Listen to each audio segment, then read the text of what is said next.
I would like to tell you a story connecting the notorious privacy incident involving Adam and Eve and the remarkable shift in the boundaries between public and private, which has occurred in the past 10 years. You know the incident. Adam and Eve, one day in the Garden of Eden, realize they are naked, they freak out, and the rest is history. Nowadays, Adam and Eve would probably act differently. We do reveal so much more information about ourselves online than ever before. And so much information about us is being collected by organizations. Now, there is much to gain and benefit from this massive analysis of personal information or big data. But there are also complex trade-offs that come from giving away our privacy. And my story is about these trade-offs. I will start with an observation, which in my mind has become clearer and clearer in the past few years, that any personal information can become sensitive information.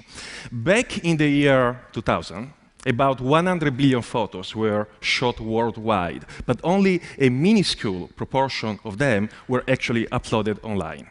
In 2010, only on Facebook, in a single month, 2.5 billion photos were uploaded, most of them identified. In the same span of time, computers' ability to recognize people in photos improved by 3 orders of magnitude.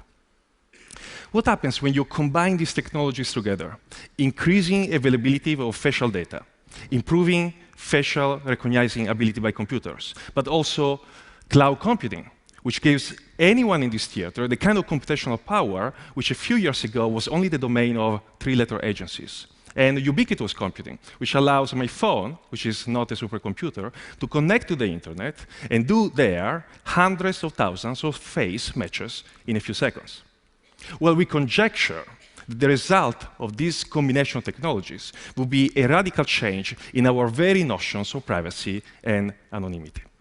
To test that, we did an experiment on Carnegie Mellon University campus. We asked students who were walking by to participate in a study. And we took a shot with a webcam, and we asked them to fill out a survey on a laptop. While they were filling out the survey, we uploaded their shot to a cloud computing cluster. And we started using a facial recognizer to match that shot to a database of some hundreds of thousands of images which we had downloaded from Facebook profiles.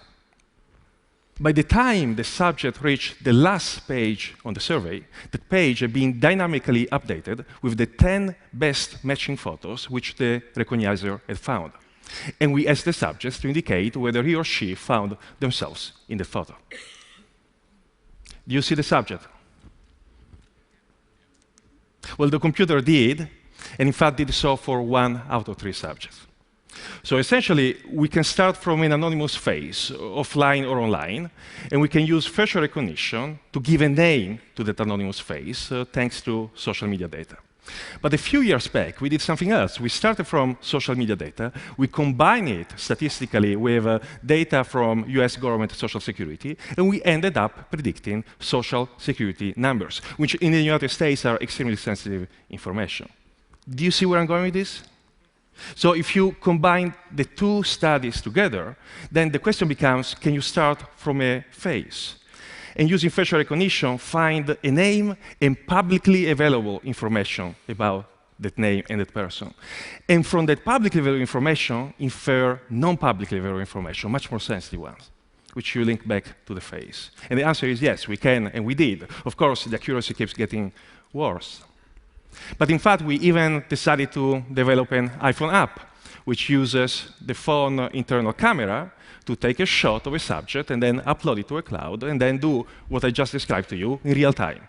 Looking for a match, finding public information, trying to infer sensitive information, and then sending it back to the phone so that it is overlaid on the face of the subject. An example of augmented reality, probably a creepy example of augmented reality. In fact, we didn't develop the app to make it available, just as a proof of concept. In fact, take these technologies and push them to their logical extreme. Imagine a future in which strangers around you will look at you through their Google glasses or one day their contact lenses and use 7 or 8 data points about you to infer anything else which may be known about you. What will this future without secrets look like? And should we care? We may like to believe that the future with so much wealth of data will be a future with no more biases. But in fact, having so much information doesn't mean that we will make decisions which are more objective. In another experiment, we presented to our subjects information about a potential job candidate. We included in this information some references to some funny, absolutely legal, but perhaps slightly embarrassing information that the subject had posted online. Now, interestingly, among our subjects, some had posted comparable information, and some had not. Which group do you think was more likely to judge harshly our subject? Paradoxically, it was the group who had posted similar information, an example of moral dissonance. Now, you may be thinking, this does not apply to me because I have nothing to hide. But in fact, privacy is not about having something negative to hide.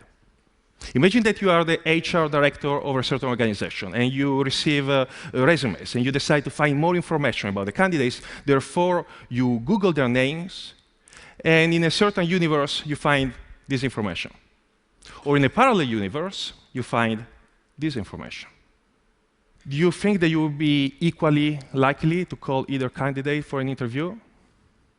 If you think so, then you are not like the US employers who are in fact part of our experiment. Meaning we did exactly that. We created Facebook profiles manipulating traits, and then we started sending out resumes to companies in the US, and we monitored whether they were searching for our candidates and whether they were reacting to the information they were finding on social media. And they were. Discrimination was happening through social media for equally skilled candidates. Now, marketers like us to believe that all information about us will always be used in a manner which is in our favor. But think again, why should that be always the case? In a movie which came out a few years ago, Minority Report, a famous scene had Tom Cruise walk in a mall, and holographic, personalized advertising would appear around him. Now, that movie is set in 2054, about 40 years from now. And as exciting as the technology looks, it already vastly underestimates the amount of information that the organization can gather about you, and now they can use it to influence you in a way that you will not even detect. So, as an example, this is another experiment actually we are running, not yet completed. Imagine that an organization has access to your list of Facebook friends. And through some kind of algorithm, they can detect the two friends that you like the most. And then they create, in real time, a facial composite of these two friends. Now, studies prior to ours have shown that people don't recognize any longer, even themselves, in facial composites. But they react to those composites in a positive manner. So next time you are looking for a certain product and there is an ad suggesting you to buy it, it will not be just a standard spokesperson. It will be one of your friends. And you will not even know that this is happening. Now, the problem is that the current policy mechanisms we have to protect ourselves from the abusers of personal information are like bringing a knife to a gunfight. One of these mechanisms is transparency, telling people what you're going to do with their data. And in principle, that's a very good thing. It's necessary, but it is not sufficient. Transparency can be misdirected. You can tell people what you're going to do, and then you still nudge them to disclose arbitrary amounts of personal information. So in yet another experiment, this one with students, we asked them to provide information about their campus behavior, including pretty sensitive questions, such as this one. Now, to one group of subjects, we told them, only other students will see your answers. To another group of subjects, we told them, students and faculty will see your answers. Transparency, notification, and sure enough, this worked. In the sense, the first group of subjects were much more likely to disclose than the second. It makes sense, right? But then we added the misdirection. We repeated the experiment with the same two groups, this time adding a delay between the time we told subjects how we would use their data and the time we actually started answering the questions. How long a delay do you think we had to add in order to nullify the inhibitory effect of knowing that faculty will see your answers? 10 minutes? 5 minutes? 1 minute? How about 15 seconds? 15 seconds were sufficient to have the two groups disclose the same amount of information, as if the second group now no longer care for faculty reading their answers.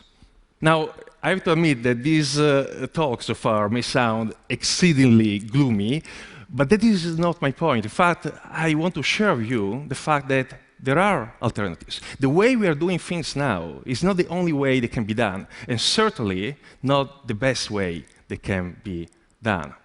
When someone tells you people don't care about privacy, consider whether the game has been designed and rigged so that they cannot care about privacy. And coming to the realization that these manipulations occur is already halfway through the process of being able to protect yourself. When someone tells you that privacy is incompatible with the benefits of big data, consider that in the last 20 years, researchers have created technologies to allow virtually any electronic transactions to take place in a more privacy-preserving manner. We can browse the internet anonymously. We can send emails that can only be read by the intended recipient, not even the NSA. We can have even privacy-preserving data mining. In other words, we can have the benefits of big data while protecting privacy. Of course, these technologies imply a shifting of costs and revenues between data holders and data subjects, which is why perhaps you don't hear more about them. Which brings me back to the Garden of Eden. There is a second privacy interpretation of the story of the Garden of Eden, which doesn't have to do with the issue of Adam and Eve feeling naked and feeling ashamed. You can find echoes of this interpretation in John Milton's Paradise Lost. In the garden, Adam and Eve are materially content. They're happy, they're satisfied. However, they also lack knowledge and self-awareness. The moment they eat the aptly named fruit of knowledge, that's when they discover themselves. They become aware. They achieve autonomy. The price to pay, however, is leaving the garden. So privacy, in a way, is both the means and the price to pay for freedom. Again, marketers tell us that big data and social media are not just a paradise of profit for them, but a Garden of Eden for the rest of us. We get free content, we get to play Angry Birds, we get targeted ads. But in fact, in a few years, organizations will know so much about us that we'll be able to infer our desires before we even form them, and perhaps buy products on our behalf before we even know we need them. Now, there was one English author who anticipated this kind of future where we would trade away our autonomy and freedom for comfort. Even more so than George Orwell, the author is, of course, Aldous Huxley.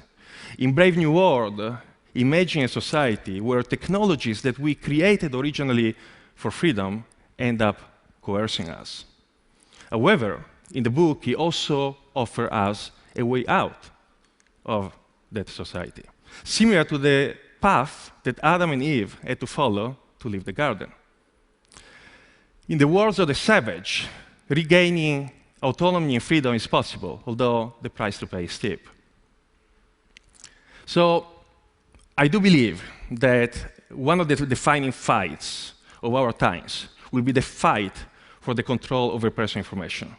The fight over whether big data will become a force for freedom rather than a force which will hiddenly manipulate us. Right now, many of us do not even know that the fight is going on, but it is, whether you like it or not. And at the risk of playing the serpent, I will tell you that the tools for the fights are here, the awareness of what is going on, and in your hands, just a few clicks away. Thank you.